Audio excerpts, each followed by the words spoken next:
দেখুন, আমরা বিশ্বাস করি যে এই মুহূর্তে বা গতকালকে সেই দুপুরের পর থেকে আজকে দুপুর পর্যন্ত বাংলাদেশের যে অবস্থাটি যাচ্ছে এটি একটি অপ্রত্যাশিত অবস্থা। কিন্তু এখানে বাংলাদেশের একটি ট্রানজিশন পিরিয়ড চলছে। এই জায়গাটিতে আসলে একটু অস্বাভাবিক অবস্থা যাবে, এটাও স্বাভাবিক। আসলে সেই জায়গা থেকে আমরা একটি আলটিমেটাম দিয়েছি মহামান্য রাষ্ট্রপতির কাছে, আসলে যেটি হচ্ছে যে বর্তমানে যে সংসদটি ছিল, আসলে মাননীয় প্রধানমন্ত্রী সেখান থেকে পদত্যাগ করেছেন। অর্থাৎ সেই জায়গা থেকে যদি আপনি একটু লক্ষ্য করেন যে আমাদের এই যে প্রধানমন্ত্রীর পদটি সেটি কিন্তু খালি রয়েছে। তো এখানে একটি গুরুত্বপূর্ণ বিষয় হচ্ছে এটি খালি থাকা দেশের জন্য, বাইরের জন্য সব দিক দিয়ে একটু সমস্যার। সেই জায়গা থেকে আমরা স্পষ্ট করেছি যে আজকে 3টা পর্যন্ত আমরা একটি আলটিমেটাম দিয়েছিলাম। এর মধ্যে আসলে ওই সংসদটিকে বিলুপ্ত করতে হবে। কেন বিলুপ্ত করতে হবে? কারণ আমরা যে বর্তমানে একটি অন্তর্বর্তীকালীন একটি সরকার দিতে চাই, সেই সরকারটি দেওয়ার জন্য সেটি আমার বিলুপ্ত করা প্রয়োজন।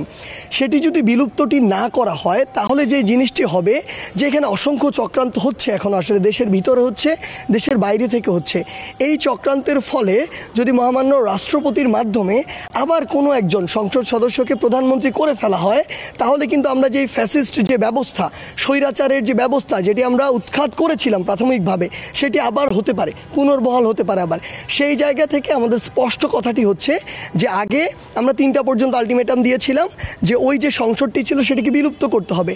এবং এরপরে আমাদের যে আমরা গতকালকে আপনি দেখেছেন যে অন্তর্বর্তীকালীন সরকারের প্রধান উপদেষ্টা হিসেবে আমরা প্রফেসর ডক্টর মোহাম্মদ ইউনূস, তার নাম আমরা এখানে নির্ধারণ করেছি তার সম্মতিক্রমে।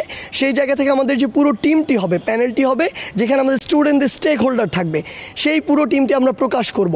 এখন আমরা স্পষ্ট জানিয়ে দিতে চাই, এটি যদি আমাদের নির্ধারিত সময়ের মধ্যে না হয় তাহলে আমরা বলেছি যে আবার ছাত্র সমাজ রাজপথে নেমে আসবে। আমাদের জায়গা থেকে যে কাজটি হবে যে আমাদের কিছু সমন্বয়ক অন্যান্য কাজগুলো সমন্বয় করবে, কিন্তু অধিকাংশ সমন্বয়ক আবার সকলকে নিয়ে রাজপথে ওই বঙ্গভবন ঘেরাওয়ের দিকে যাবে। কারণ যেই একটি আসলে ক্যান্সার ব্যবস্থা থেকে আমরা এই বাংলাদেশকে মুক্ত করার প্রাথমিক পর্যায়ে এসেছি, সেটি আবার আমরা বিলুপ্ত হতে দিব না যে কোনো কষ্টে। আমরা গতকালকে যেমন পুরো বাংলাদেশ থেকে ঢাকা শহরে লক্ষ লক্ষ মানুষ নেমে এসেছিল, প্রয়োজন যদি পড়ে আবার লক্ষ লক্ষ মানুষ ঢাকা শহরে নামবে। না, দেখুন, যোগাযোগ হয়েছে, তারা বিভিন্নভাবে যোগাযোগ করার চেষ্টা করছে, কিন্তু আমরা অ্যাকচুয়ালি একটি পদ্ধতিগতভাবে অফিসিয়ালি যাব। আমরা ব্যাকডোরের কোনো গল্প আলোচনায় যেতে চাই না। ছাত্র সমাজ যত ফয়সালা করেছে রাজপথে করেছে, যত অভ্যুত্থান ঘটিয়েছে রাজপথে ঘটিয়েছে। সেই জায়গায় যা কিছু হবে অফিসিয়ালি হবে। আমাদেরকে যদি মহামান্য রাষ্ট্রপতি ডেকে বলেন যে আপনারা আপনাদের অন্তর্বর্তীকালের সরকার প্রস্তাব করুন, তার আগে আমরাও তাকে ওপেনলি, যেই মাধ্যমে হোক ওপেনলি তাকে বলা হয়েছে যে তাহলে সংসদটি বিলুপ্ত করতে হবে।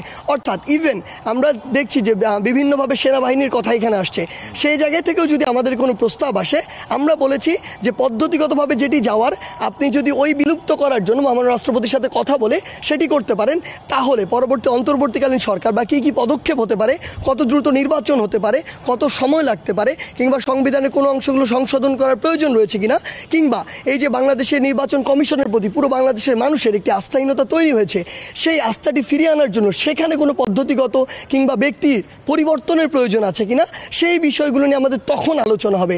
তার আগে শর্ত আমাদের একটি, যে বর্তমান যে সংসদ সেটি বিলুপ্ত করতে হবে এবং আমরা আমাদের অন্তর্বর্তীকালীন যে সরকার সেটি প্রকাশ করব।